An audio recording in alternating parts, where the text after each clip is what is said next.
Apa itu doa syafaat?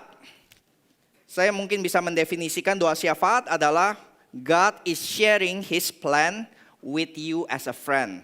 Yaitu ketika Tuhan membagikan isi hatinya kepada engkau sebagai seorang sahabat. Kisah ini sepertinya membereskan perdebatan, banyak perdebatan gitu ya. Di dalam gereja reform kita sering mendengar perdebatan antara kehendak Tuhan atau kebebasan manusia. Kalau Tuhan berdaulat, Tuhan menetapkan segala hal, di mana kebebasan manusia? Kalau Tuhan sudah menetapkan segala hal, mengapa manusia masih harus berdoa? Kalau doa tidak mengubah apa-apa dari kehendak Tuhan. Di catatan kisah yang kita baca di dalam Alkitab ini, kita melihat ya, Tuhan sudah menetapkan akan memusnahkan Sodom dan Gomora gitu. Tetapi di sini kita juga membaca bahwa dia juga mengajak Abraham terlibat masuk di dalam penetapan tersebut.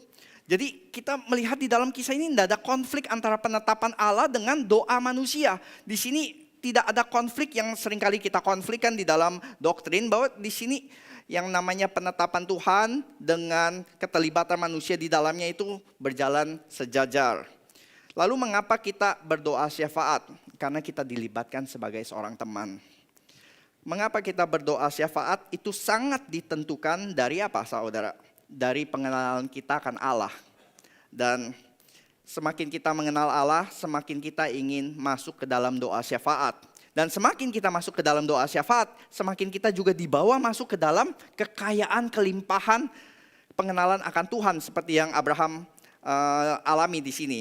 Dia sharing tentang masa depan Sarah, good news kepada Sarah dan Abraham.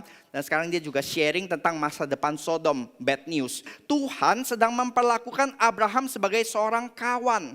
Bahwa his view matters, opininya Abraham tuh matters untuk Tuhan. Karena dikatakan, apakah aku akan menyembunyikan kepada Abraham apa yang hendak kulakukan ini?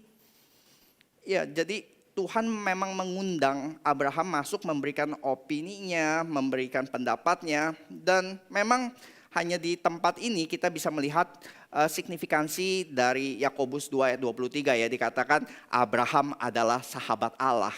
Sahabat Allah, salah satu yang dicatat di sini adalah Abraham. Dan ketika Tuhan sedang mengajak Abraham berdiskusi di sini, kita bisa melihat ya Tuhan sedang memperlakukan Abraham bukan hanya sebagai ciptaan, tapi sebagai teman. Ini posisi privilege yang besar ketika kita masuk di dalam pelayanan doa syafaat, saudara.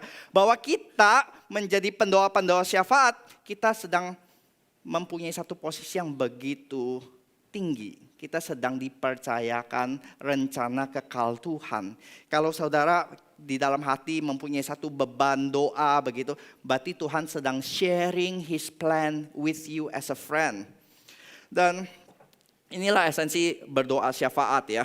Sharing Tuhan, rencananya dia sharingkan kepada kita. Dan Abraham dipanggil untuk menjadi berkat bagi bangsa-bangsa. Mulai dari awal, mulai dari panggilan yang pertama, engkau akan menjadi berkat bagi segala bangsa. Dan ini aplikasinya. Bagaimana engkau menjadi berkat bagi banyak bangsa? Yang pertama-tama paling simpel adalah doakan. Mewakili bangsa Sodom di hadapan Tuhan.